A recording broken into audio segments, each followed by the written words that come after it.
día, bienvenidas, bienvenidos al resumen semanal de noticias que comienza con estos adelantos. La OIT llama a que se le brinde mayor protección formal a quienes teletrabajan. Rodeado de fuertes medidas de seguridad en la capital estadounidense, asumió la presidencia Joe Biden.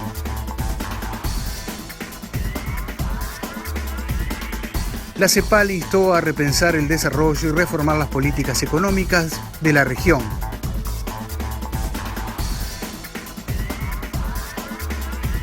Guatemala contiene con violencia la caravana migrante que se dirigía con destino a México.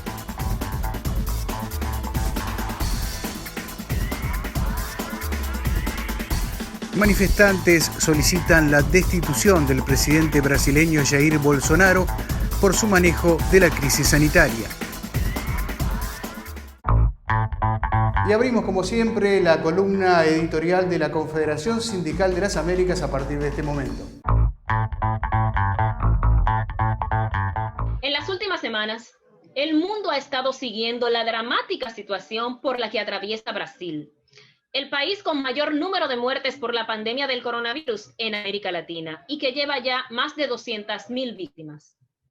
El descuido del gobierno de Bolsonaro, que siempre ha minimizado los impactos reales de la pandemia, sumado a la incompetencia de su ministro de Salud, el general Pazuello, ha superado todos los límites. Y Manaus, una ciudad ubicada en el mismo corazón de la selva amazónica, conocida como el pulmón del mundo, se quedó sin oxígeno, lo que provocó el colapso del sistema de salud y llevó a miles de familias a la desesperación. Mientras el gobierno de Bolsonaro cruzaba los brazos, Venezuela ofrecía ayuda al pueblo brasilero, enviando oxígeno a los pacientes que esperaban atención en los hospitales de Manaus. En este momento de calamidad, el movimiento sindical en Brasil mostró su fuerza y su vocación de solidaridad con quienes más lo necesitan. Y desde la CCA celebramos y reconocemos la firma de un histórico acuerdo realizado por el Foro de Centros Sindicales de Brasil con el gobierno venezolano para optimizar y ampliar el suministro de oxígeno hospitalario en Manaus. La capital del Amazonas enfrenta la falta de este insumo esencial para los pacientes hospitalizados por el COVID-19. Y este convenio de colaboración de clases y solidaridad permitirá a Venezuela suministrar 80.000 litros semanales de oxígeno hospitalario a la capital del Amazonas. Las centrales llevarán a cabo la movilización y el trabajo logístico que el Ministerio de Salud no pudo realizar. Y la acción diplomática que abandonó Brasil en el gobierno de Bolsonaro al atacar a países hermanos como la República Bolivariana de Venezuela. La CCA, que representa millones de trabajadores y trabajadoras de las Américas, seguirá haciendo todos los esfuerzos por la unión y la integración de nuestros países y para garantizar los derechos básicos de nuestras poblaciones. De acuerdo a las cifras que maneja la Organización Mundial de la Salud, la pandemia ha dejado ya más de 2 millones de muertos a nivel mundial. Al inicio de esta semana, la Organización Mundial de la Salud ha sido notificada de un total de 93.194.922 casos de COVID-19 en el mundo. Los decesos reportados a la organización por parte de sus 194 países miembros han llegado a 2.014.729. Según las cifras de la OMS, América registra 41.3 millones de casos y Europa 30.5 millones. La región del sureste de Asia, que en la división geográfica propia a la OMS incluye a India, Indonesia y Tailandia como los países más poblados, ha reportado 12.5 millones de casos. El Mediterráneo Oriental ha comunicado de 5.3 millones de positivos. África contabiliza 2.3 millones de infectados y el Pacífico Occidental, China, Vietnam, Australia y varias islas del Pacífico registró oficialmente hasta el momento 1.3 millones de casos. La Organización Internacional del Trabajo llama a que se le brinde atención formal y protección a aquellas personas que teletrabajan a nivel mundial. Los teletrabajadores afrontan mayores riesgos de seguridad y salud y tienen menos acceso a las prestaciones y oportunidades que se ofrecen a otros trabajadores, señala un informe de la OIT dado a conocer hace unos días.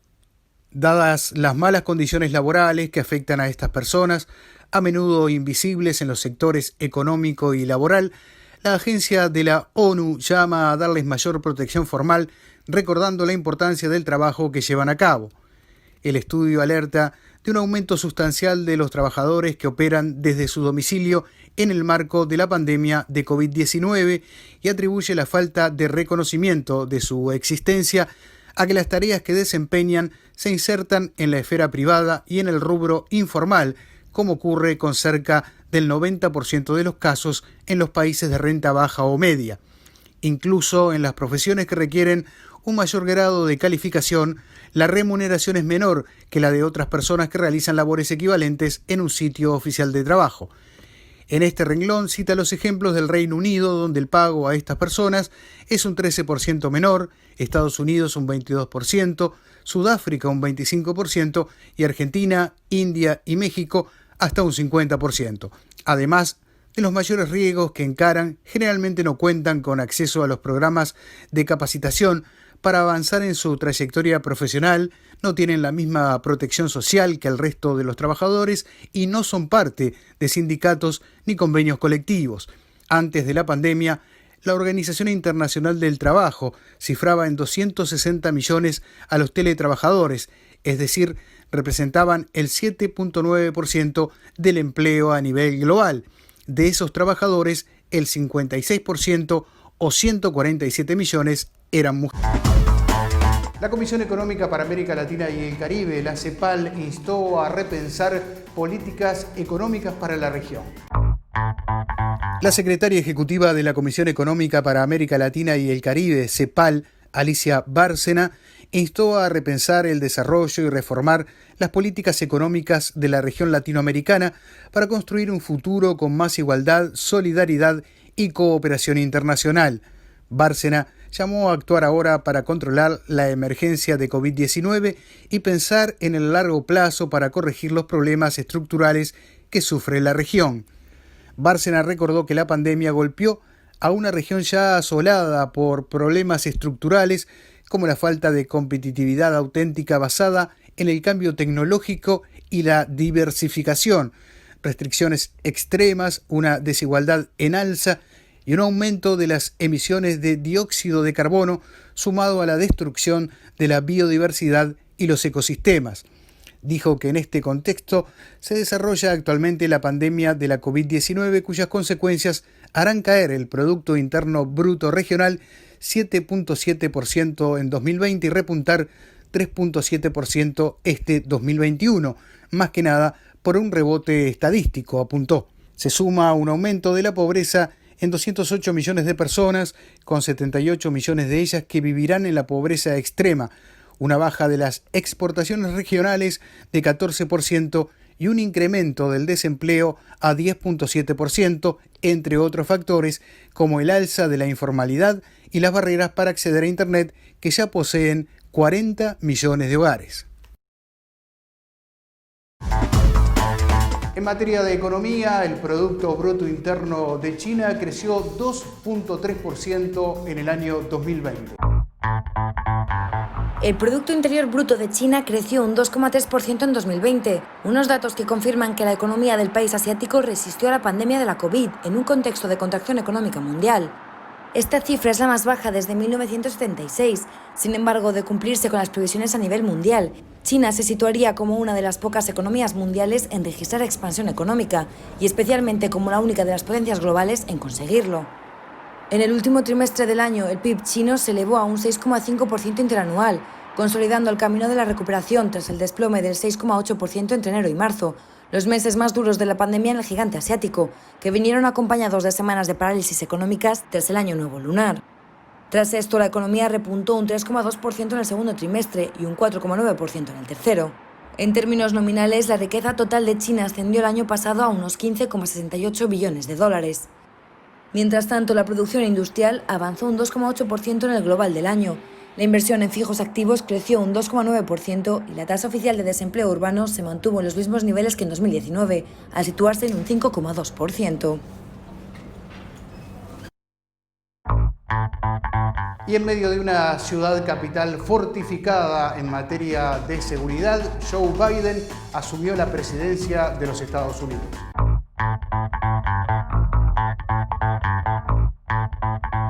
En medio de una solemne pero atípica ceremonia, tanto por la pandemia del coronavirus como por las amenazas de seguridad tras el asalto al Capitolio, Joe Biden se convirtió en el presidente número 46 de la historia de Estados Unidos. En la ceremonia también juró su cargo Kamala Harris, que hizo historia al convertirse en la primera mujer, la primera negra y la primera persona de origen asiático en ocupar la vicepresidencia de Estados Unidos.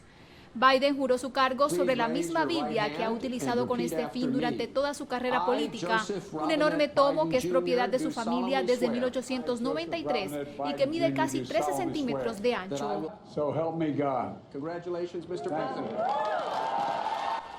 Su juramento puso fin a los turbulentos 4 años de presidencia de Donald Trump, que se convirtió en el primer mandatario saliente en 152 años que no asiste a la investidura de su sucesor.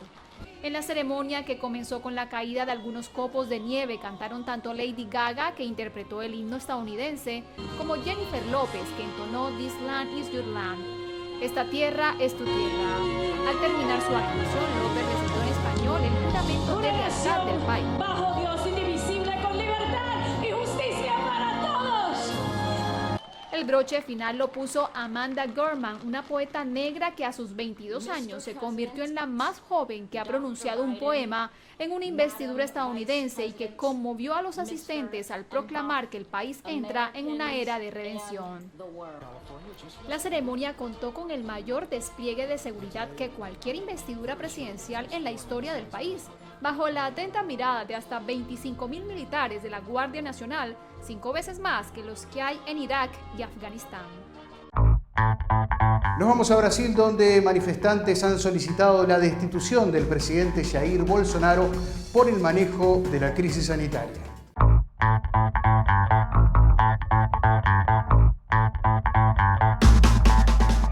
Grupos de diversos matices políticos realizaron una manifestación este domingo en frente al Palacio Planalto en Brasilia contra el presidente brasileño Jair Bolsonaro.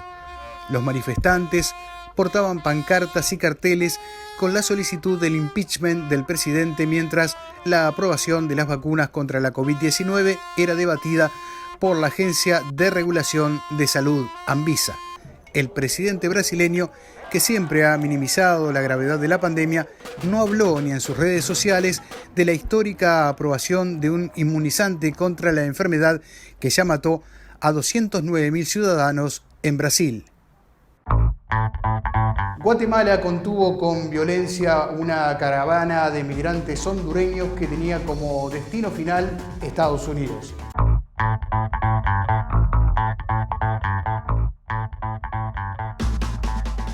El gobierno de Guatemala bloqueó con el uso de la fuerza el paso de una caravana compuesta por alrededor de 6.000 hondureños que buscan llegar a Estados Unidos y mantuvo su postura de no dejar avanzar a la multitud sin una prueba de la COVID-19.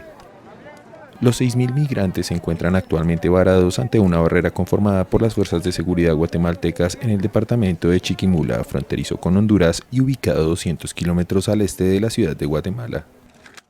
El ejército de Guatemala ha desplegado a más de 5.000 soldados en 7 departamentos del país y es apoyado además por otros miles de agentes de la Policía Nacional Civil como parte de un plan organizado por el gobierno en la semana para no dejar avanzar a los migrantes. Los hondureños, sin embargo, se rehúsan a dar marcha atrás, incluso después de que en la mañana fueron reprimidos con fuerza a batacazos y gases lacrimógenos por el ejército y la policía al intentar avanzar. Los migrantes no pueden continuar su paso si no cumplen con una prueba negativa de la COVID-19, según el Instituto Guatemalteco de Migración. Los hondureños buscan llegar a Estados Unidos para tener mejores condiciones de vida, alejados de la pobreza y la violencia que azotan el istmo centroamericano, especialmente después de la pandemia y los huracanes Iota y Eta, que tocaron tierra en noviembre pasado. Y en la recta final de la campaña electoral en Ecuador se realizó un simulacro de lo que serán las futuras elecciones.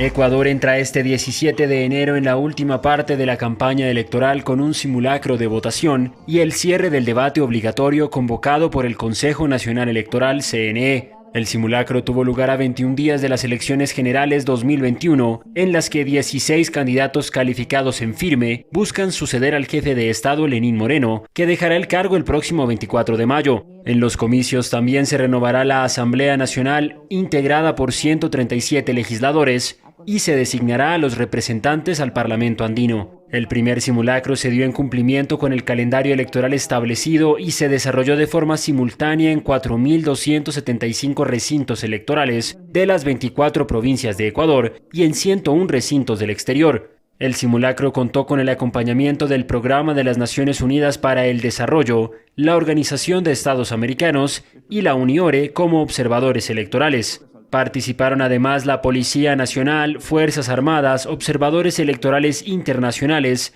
coordinadores de mesa y recinto, delegados de sujetos políticos, personal de las áreas operativas y técnicas de las delegaciones provinciales electorales y operadores de conteo rápido, entre otros. Con el simulacro se verificó el correcto funcionamiento de los componentes del Sistema Electoral de Transmisión y Publicación de Actas y Resultados, SETPAR, incluyendo el Sistema Informático de Escrutinio y Resultados, SIER, el Sistema Integral de Seguimiento Móvil SISMOV, el Sistema Informático para Conteo Rápido y el Plan de Riesgos y Contingencia.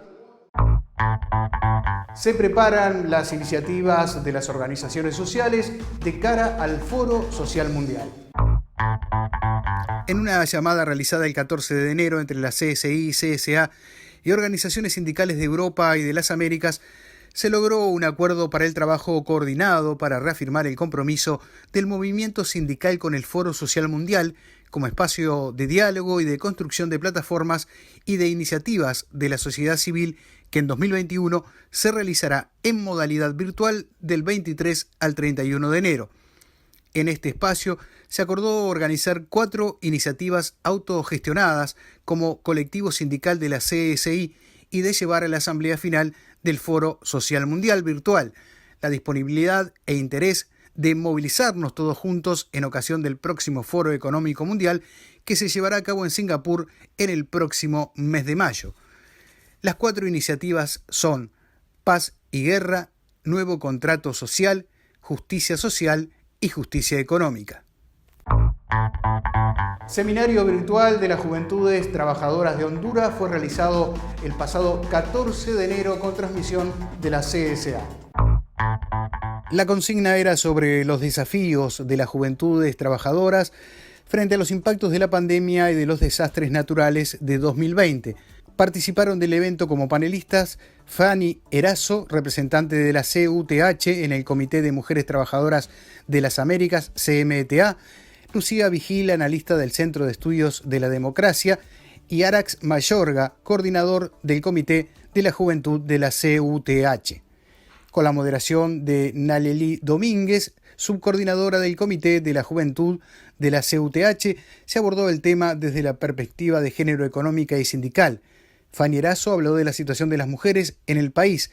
En Honduras hay una indiferencia y no se reconoce que las labores del hogar son responsabilidades de todos los miembros de la familia. El núcleo familiar es el resultado y la evidencia de la violencia estructural que vive el país. Somos las mujeres las que cuidamos de las familias y por eso somos las que recibimos los impactos físicos y psicológicos de esta violencia estructural. Por su parte, Lucía Vigil expresó que el país enfrenta una grave crisis económica debido a la caída de las exportaciones y de las remesas y que los costos de esta crisis están siendo pagados por el pueblo. Aparte del endeudamiento, se visibilizó la gestión autoritaria de esta crisis. No se están respetando los derechos humanos. Estamos ante un estado total de indefensión estructural política y de nuestras necesidades esenciales. El endeudamiento físico y emocional lo pagamos nosotros, los trabajadores. Arax Mayorga realizó el cierre de la exposición hablando del bono demográfico que posee Honduras, dado a que su población es muy joven y constituye una gran fuerza política, social y productiva. Sin embargo, expresó que los beneficios de ese bono no serán aprovechados, caso continúen los bajos índices de salud y educación en el país que impiden que esta población se desarrolle. El seminario completo puede ser visto en la página de Facebook de la CSA. En Bélgica, el gobierno le está solicitando a la patronal y a los sindicatos una media jornada para aquellos que decidan vacunarse. Con esta y otras noticias, el siguiente compacto informativo.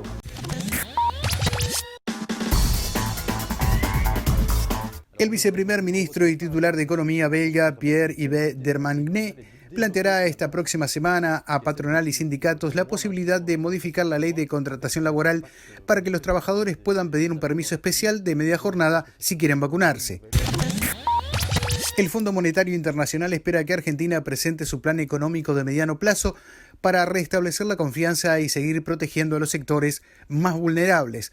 Así lo advirtió el vocero del organismo, Gerd Reis, al confirmar que en las próximas semanas se reanudarán las comunicaciones directas con representantes de Argentina para concretar el programa financiero que dejará atrás el stand-by vigente desde 2018. La central sindical uruguaya PIT-CNT reclamó un mayor plazo para discutir una proyectada reforma de la seguridad social por su impacto para todos los ciudadanos del país. El representante de los trabajadores en el Banco de Previsión Social, Ramón Ruiz, destacó la labor realizada por una comisión de expertos formada oficialmente en pos de ese objetivo, pero sostuvo que durante 2 meses faltó una discusión y un trabajo colectivo para la construcción de un diagnóstico. El cannabis medicinal, su autocultivo, la legalización son algunos de los aspectos que se están manejando en estos momentos en Perú.